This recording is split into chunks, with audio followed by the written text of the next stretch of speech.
Friend দেখো আমরা মাঠে কমলি শাক তুলতে এসেছি। হেলেঞ্চার কথাটা বলো।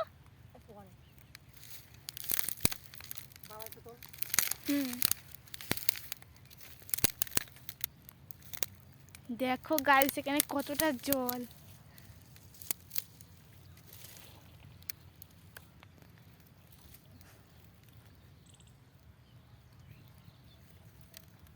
আমরা এখানে ভিডিওর একটা শ্যুট করতে এসেছিলাম, তাই কলমি শাক কটা ছেনে যাচ্ছি।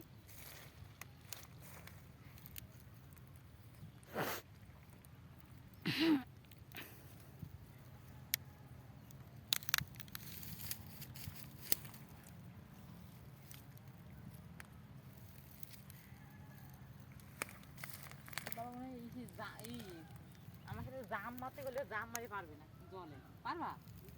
না বাবা জলে যেতে তাই যাচ্ছে না। জাম মারতে পারো?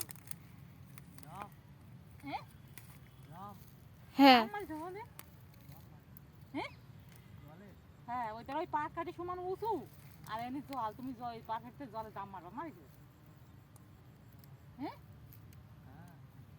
ও কোন জায়গা মারিছো? হ্যাঁ গাছের উপর তো মেরেছে। গাছের উপরেতে? মুড়ে বাবা পাটা ভাঙিনি ও জলে, তাহলে ঠিক আছে। ডেঙাই লাফ মারলে পাটা ভেঙে একাকার হয়ে যাবে। এই জায়গায় কি করে যাবো? এর ভিতর কিছু নেই তো? সাবধানে যাও। এর ভিতর কিছু থাকে নাকি? না থাকতেও পারে, সাপ পকর থাকতে পারে। আস্তে আস্তে যেতে হবে, খুব সাবধানে ঝপট করে চলে আসতে হবে। বাবার বলা আসছে সেটি। দাঁড়াও তো, আগে একটা ব্লগ ভিডিও বানিয়ে তারপরে ভিডিও করবানি।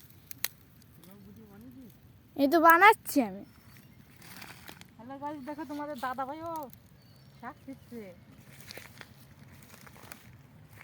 শুধু আমি শাক ছিটছি না, দেখো কতটা কমলি শাক থাকি সাইছে, তাই কমলি শাক পাচ্ছি। এখান থেকে মনে হয় ছিটিয়ে নিয়ে যায় লোকে। কত কাঁদা এ না, এই তো মুঠো খানিক হয়েছে।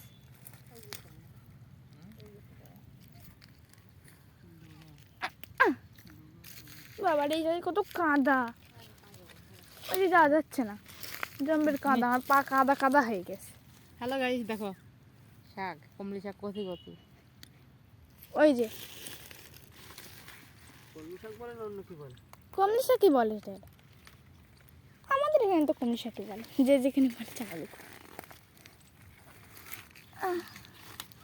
ওই জায়গায় একটা ডুঙা বলো।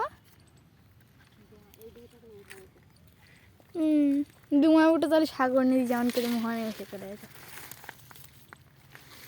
ওই জায়গাটা একটা ডুঙা রয়েছে, কিন্তু ওটা অনেক দূর। ওই জায়গায় একটা ডুঙা রয়েছে, কিন্তু ওটা অনেক দূর হয়ে যাচ্ছে। গাইস কি কাটা হেলেঞ্চা, ওই তো মাঝখানে একদম পুরো শ্যাওলার। যাও তুমি যাও, আর মা বাবা যাও। বাবা তো অনেক ছিঁড়েছে।